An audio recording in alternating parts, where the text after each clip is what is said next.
Shalom istri-istri yang berbahagia di dalam kasih Yesus Kristus. Saya percaya istri-istri yang senantiasa mendoakan suaminya dan menyerahkan segala pergumulannya ke dalam tangan Tuhan.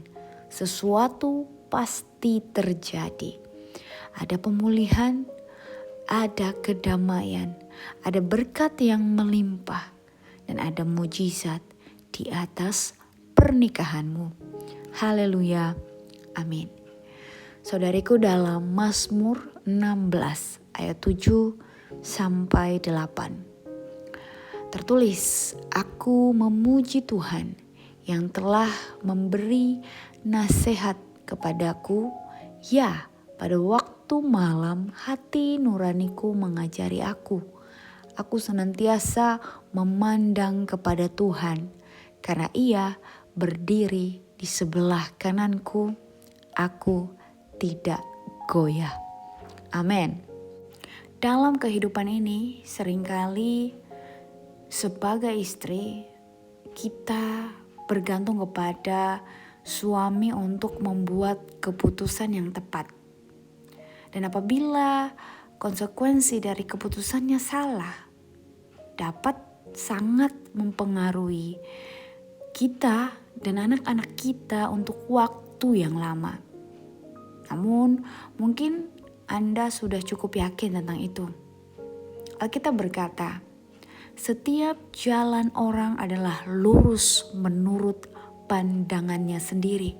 Itu sangat jelas tertulis dalam Amsal 21 ayat 2. Artinya, sering sesuatu mungkin tampak seperti ide yang baik pada waktu itu, tetapi sesungguhnya tidak demikian. Itulah sebabnya kita harus bertanya kepada Tuhan tentang setiap keputusan yang kita ambil. Mungkin selama ini kita sudah bekerja terlalu keras, menabung dan membelanjakannya dengan bijaksana. Tetapi jika suamimu ceroboh dan membuat bisnis atau keputusan finansial yang buruk, kamu dapat melihat semua yang telah kamu upayakan terkuras habis. Itulah sebabnya kamu harus meminta Tuhan untuk menolong bukan saja kamu, melainkan juga suamimu untuk membuat keputusan yang benar.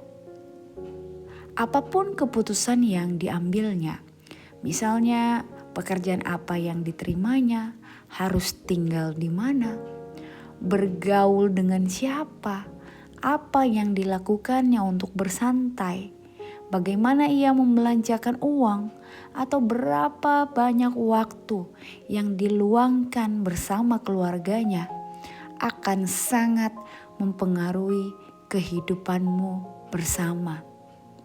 Semoga suamimu mau berdoa bersama-sama denganmu tentang keputusan apapun yang diambilnya. Tetapi tidak semua pria bersedia melakukannya. Banyak pria merasa seharusnya dapat mengambil keputusan itu sendiri tanpa masukan apapun dari istrinya atau orang lain. Saya berharap itu bukan situasimu ya. Tetapi jika hal tersebut terjadi, kamu masih dapat meminta Tuhan untuk mencegahnya membuat keputusan yang salah. Saat suamimu harus membuat keputusan yang besar, mintalah Tuhan untuk menolongnya melakukan hal yang benar. Tentu saja beberapa pria berkemauan begitu keras sehingga mereka menolak mendengarkan Roh Kudus berbicara pada hati mereka.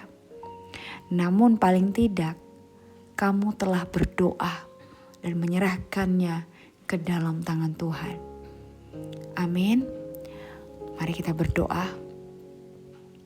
Tuhan, aku berdoa supaya Engkau mau menolong suamiku untuk mengambil keputusan yang tepat setiap hari.